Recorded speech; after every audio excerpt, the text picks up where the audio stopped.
আসসালামু আলাইকুম এভরিওয়ান, আপনাদের সবাইকে আমন্ত্রণ জানিয়ে চলে এলাম নতুন আরেকটি ভিডিও নিয়ে আমার চ্যানেলে। আশা করি সবাই অনেক ভালো আছেন। মুরগি দিয়ে আমরা নানা রকমের আইটেম করে থাকি। মুরগি ভুনা, ঝাল ঝাল মুরগি, মুরগির ঝোল, আলু দিয়ে মুরগি, নানা রকম। আমি আজকে আপনাদেরকে এটাই দেখাবো কিভাবে স্বাদ ও গন্ধ ঠিক রেখে মুরগির মাংসের আলু দিয়ে ঝোল করা যায়। এখানে আমি 1.5 কেজি পরিমাণ দেশি মুরগি নিয়েছি এবং বড় বড় আলু মাঝখান দিয়ে স্লাইস করে কয়েকটা আলু নিয়েছি। এবার আমি দেব হলুদ মরিচের গুঁড়ো, পরিমাণ মতো লবণ, অল্প একটু আদা এবং রসুনের বাটা ও অল্প একটু জিরা বাটা দিয়ে এবার সবগুলো মাংস আমি খুব ভালোভাবে মাখিয়ে ম্যারিনেশন করে নিব। মাংসগুলো আমি খুব সুন্দর করে মাখাবো। মশলাগুলোর সাথে আমি প্রায় অনেকক্ষণ ধরেই মাখিয়ে নিয়ে এবার আমি রেস্টে রেখে দিব কিছুক্ষণের জন্য। এবার একটি পাতিলে পরিমাণ মতো তেল দিয়েছি। এবার আমি কিছু পেঁয়াজ কুচি করে নিয়েছি।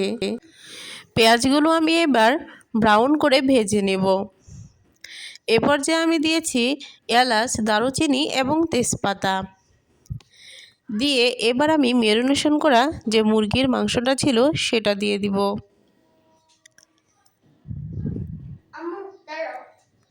মাংসটা দিয়ে এবার আমি খুব ভালো করে নাড়াচাড়া করে কিছুক্ষণ কষিয়ে নিব।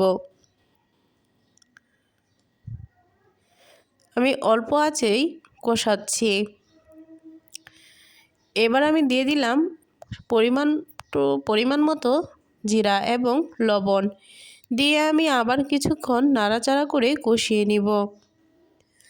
দেখুন মাংসটা সুন্দর কষানো হচ্ছে। এবার আমি অল্প একটু পানি দিয়ে দিচ্ছি। আপনারা খেয়াল করবেন আমি কিন্তু আদা এবং রসুনের যে বাটাটা সেটা কিন্তু অল্প সামান্য পরিমাণ দিয়েছিলাম। এবার আমি এই আদা এবং রসুনের যে বাটাটা সেটা আমি দিব। এটা এতক্ষণ আমি আগে দেই নাই, কারণ মাংসটা আমি যখন কষাচ্ছিলাম তখন কিন্তু শুধু মশলাগুলাই কষানো হতো, মাংসটা কিন্তু কষতো না, যার ফলে স্বাদ এবং গন্ধ অনেকটাই চলে যেত।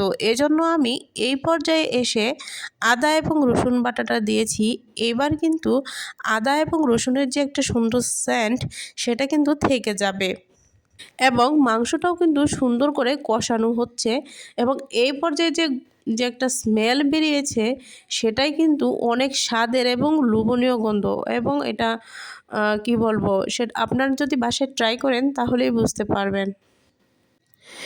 এবার আমি পরিমাণ মতো জল দিয়ে দেব। আপনারা যতটুকু গ্রেভি রাখতে চান ওই পরিমাণে দেবেন। জল দেওয়ার পর এবার আমি মাংসের পাতিলটা অন্য একটা চুলায় রেখে অপর একটি চুলাতে আমি একটি প্যানে পরিমাণ মতো লবণ এবং সামান্য হলুদ দিয়ে দিব। দিয়ে এবার কেটে রাখা যে আলুগুলো ছিল ওই আলুগুলো আমি একে একে দিয়ে দিব। এবার সবগুলো আলু আমি দিয়ে সুন্দর করে ভেজে নিব আলুগুলো।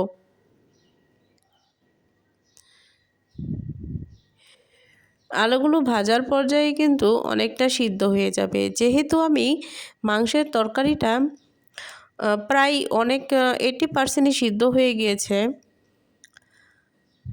আলুগুলো ভাজার সময়ই অনেকটা সিদ্ধ হয়ে যাবে। দেখুন আলুগুলো কতটা লাল লাল করে ভাজা হয়েছে।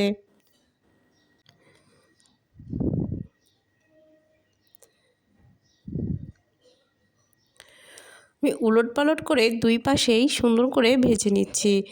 এই পর্যায়ে আমি ভাজা আলুগুলো তরকারিতে দিয়ে দিব।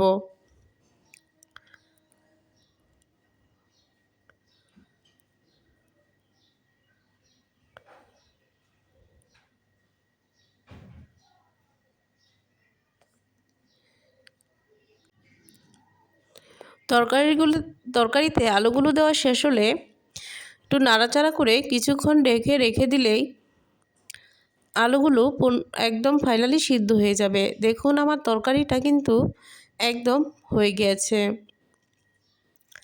এবং তরকারির ঝোলটা কতটা সুন্দর হয়েছে, খেতেও কিন্তু অনেক মজা হয়েছিল। আমার এই রেসিপিটা ভালো লেগে থাকলে অবশ্যই কমেন্টে জানাবেন। আল্লাহ হাফেজ।